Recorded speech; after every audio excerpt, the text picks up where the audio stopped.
Hello, fellow gardeners. Well, we're in the tomato house this morning. I know I'm down among the tomatoes for a reason.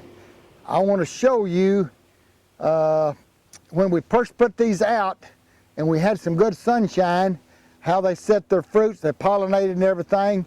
And then as we got all those cloudy days or weeks, you can see what happened up here at the top. So we'll start down at the bottom and let you see. Now I've cut some of the foliage back, and I'll probably cut some more of it back on this one. I don't advise you do that all the way up like that I'm doing, but I want you to be able to see these tomato plants, the fruit of them, I mean, and see what's happening.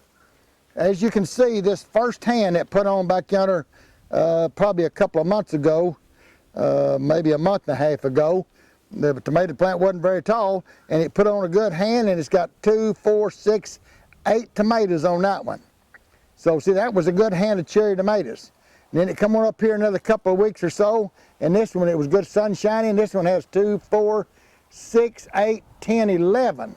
This one has 11 tomatoes on this hand. You can see that right there. There was one that didn't pollinate right there, and there's one out here that didn't pollinate. Yeah, maybe it's still pollinating. But anyway, there's 2 good hands of cherries right there. You come on up here another couple of weeks, and you can see you've got 2, 4, 6, 8, 2, 4, 5, 6, 7, 8, 9 on that one. Still pretty good. We're coming up here another couple of weeks, and looky here. We had a lot of cloudy weather.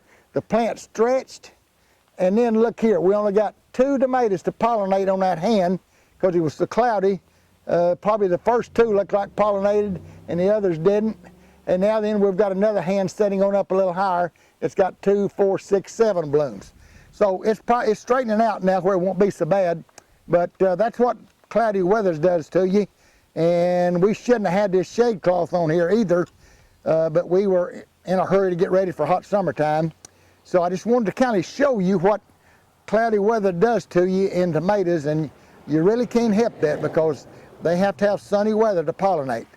So if you like this video, punch a button, ring the bell, and subscribe, and we'll come back with another one.